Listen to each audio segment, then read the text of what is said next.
Hello, everyone. Welcome to another amazing episode of Inspired Action, where we dive into the most pressing leadership challenges and hope to inspire you to take a more coach centered and people focused approach to leadership. I'm your host, Kyle Pertuis, and it's time to get started with our three amazing guests for today. Well, welcome back, everybody, to another episode of Inspired Action. I'm your host, Kyle Pertuis, and I'm here with three amazing guests today to answer this question: how can you challenge limiting beliefs in yourself and in others? But first, I have a quick series of introductions I would love to make, beginning with Neelam Sharma, an incredibly engaging and effective leadership and executive coach, experienced at working with all levels within organizations from frontline to C-suite. She is also a dynamic and powerful facilitator and speaker, working equally well with small teams and groups of 100, both in person and virtually. Neelam, great to have you here. Lauren Gonzalez with Cosmos Coaching and Consulting is a transformative coach and creative strategist who helps individuals reconnect with their power and purpose through deep inner work. With a background in branding, marketing, and culture strategy, she now guides others towards authenticity, fulfillment, and self-expression by blending insight, empathy, and bold personal growth. Last but not least, James Washington, who is currently serving as a senior consulting manager to the city of San Antonio via Apex Systems. In this role, he is providing strategic planning and change management support for technology-based initiatives and projects for the city. His background includes executive coaching, people leadership, and change management in the financial services and technology industries. And I am so glad to have the three of you here. So let's get started. Neelam, how would you respond to the question, how can you challenge limiting beliefs in yourself and in others? It is a great question, and I talk about it a lot with my coaching clients, actually. But for myself, I try to think about what fear it's based around. That limiting belief, in my experience, is usually about fear. It could be a fear of failure, or it could be a fear of success, which is a little less intuitive, I think. And I think addressing the fear is getting at the root cause of that limiting belief. And I find that if you're going for the root cause, it's kind of like a tree. So you're getting at the root, and that affects the whole tree. And a lot of the branches sometimes will be affected by working on that one root cause. So that fear may be affecting all kinds of other things in your life. So if it is fear, let's talk about what that fear is around. And if you're self-coaching, which I think a lot of us do, if you're self-coaching, it's all about your mindset. How are you looking at this, and how could you change how you look at it? So it is addressing the fear, but also addressing how it serves you right now. There's a Mm. reason you're thinking that way. It may be something good for you, and it's also affecting you negatively. So let's talk about both. Yeah, I love that because it really is that awareness of the pattern, right? Because it may be beneficial. Um, yeah, don't speak up because of whatever reason. If that's a limiting belief, they don't think I know what I'm talking about, right? Something in there, obviously, that's more deeply rooted. But how is that protecting me? If it's in front of a boss that is known to reprimand people and to take decisive action and remove them from organizations because they do speak up, well, then maybe you are in a fit of self-preservation. Yeah. So I love that. I love that answer. Awesome. Lauren, how would you add to that response? How can you change limiting beliefs in yourself and others? Yeah, I think one of the trickiest parts about limiting beliefs is just identifying them, because a lot of people think that they are truth versus something that can be changed. And they really live in our head. And I think in order to change them, we have to really connect them with the associated feeling in the heart.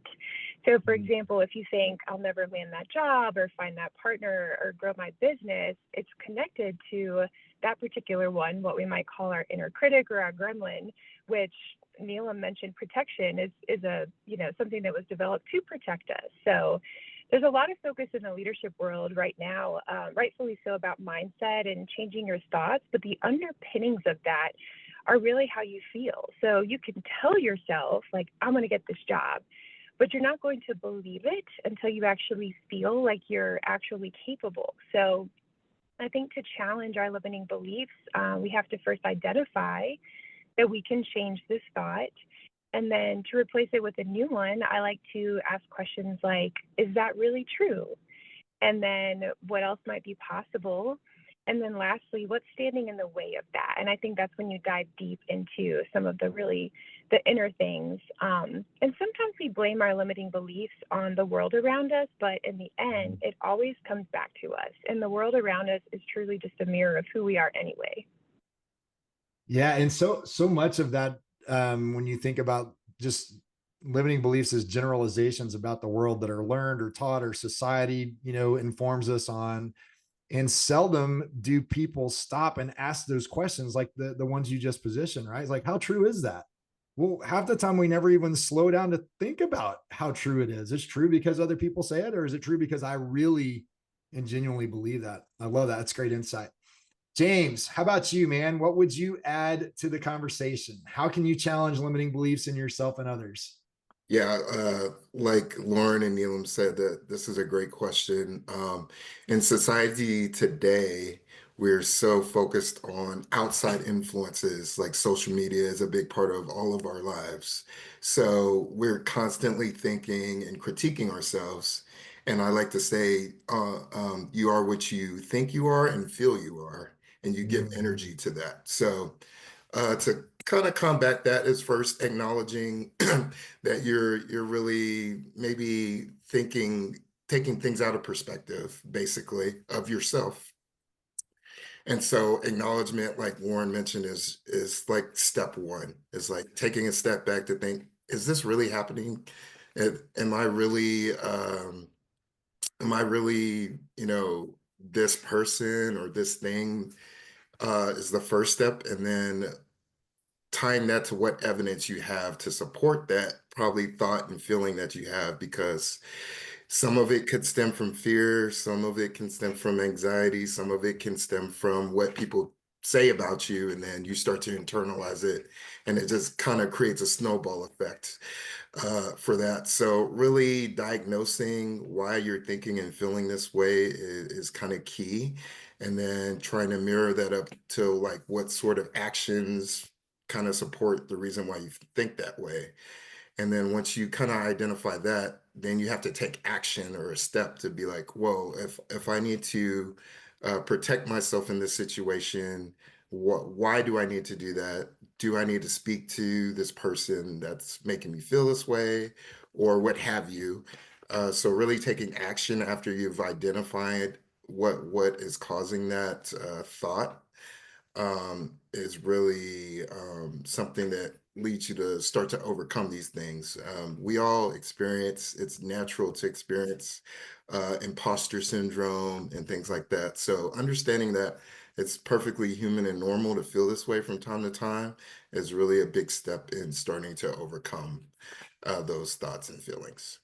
Yeah, I mean, circling full circle back to Neelam, right? So asking yourself, how is it serving you? I think, and just sometimes sitting with it, right? And I love the fact that kind of the way that this unfolded, we touched on limiting beliefs and the thinking portion of that, right? There's a quick say, oh, well, that's easy. You just reframe your thinking, and those limited beliefs won't be there. Well, yeah, if it was only that easy, right? But I think when we start to really understand this, we tie in even the addition of what Lauren added about the emotional and the feeling component, and then James, your last piece there around the action kind of ties that loop together, right? Thoughts, feelings, actions, and how important those things are in the ebb and flow in awareness, right? How do leaders, so think about teams you've led, people you've led, coaching clients you've led, how can you proactively encourage their teams to push past boundaries that sometimes the limiting beliefs set, right? So sometimes teams get stymied because of individual limiting beliefs. So how as a leader do we inspire that to move past those boundaries and achieve beyond even what they think they might be able to? James, you want to kick us off? We'll go in Yeah. reverse order this time.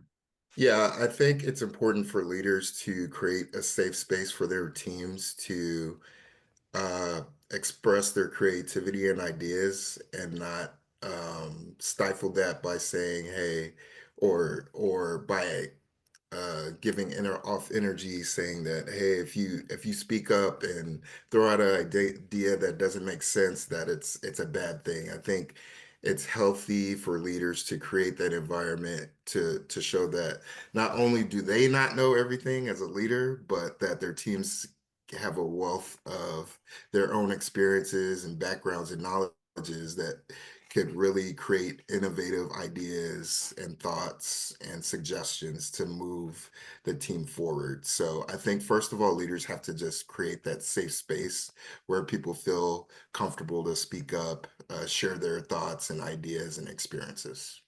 Yeah, no doubt. And I think in a world where we hear the term psychological safety so often these days, right? It's really that vulnerability. I had a guy tell me one time, we were talking about limiting beliefs. He said, limiting beliefs don't ask for permission, they set ceilings.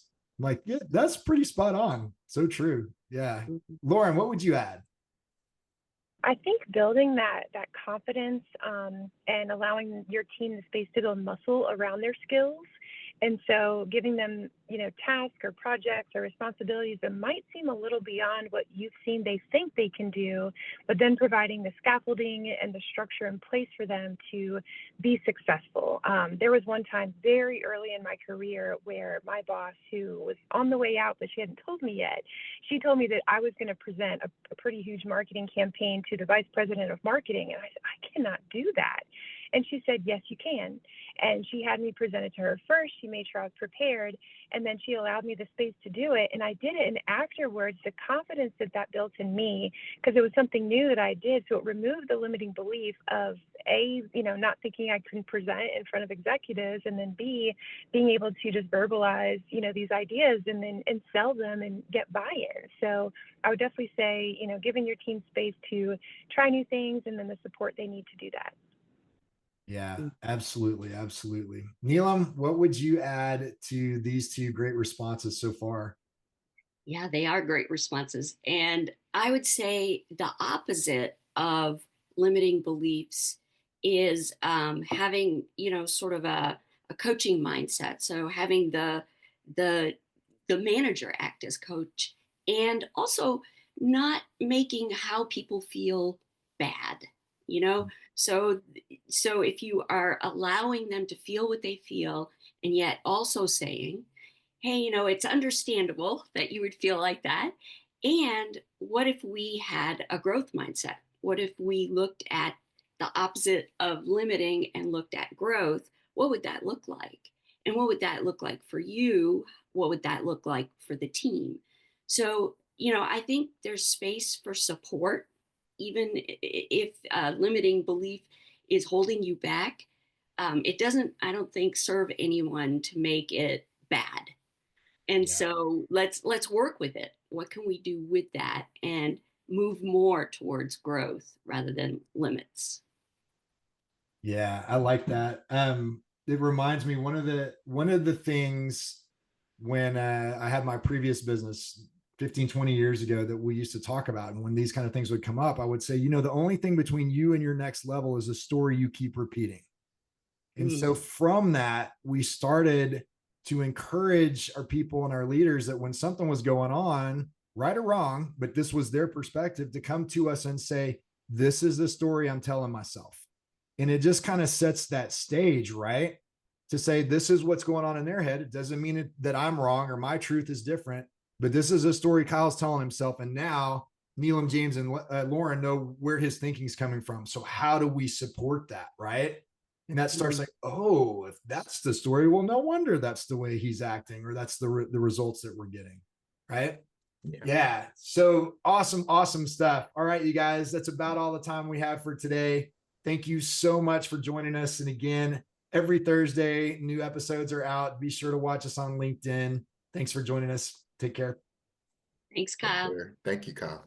Well, that's a wrap for another edition of Inspired Action, the Leadership Forecast. We're so grateful for our guests today and the impact they're making with the work they do. Be sure to check out our YouTube channel to watch the longer version of this episode, and be sure to like, comment, connect with, and follow me and each of our guests. You'll find all of our links in the caption of this video.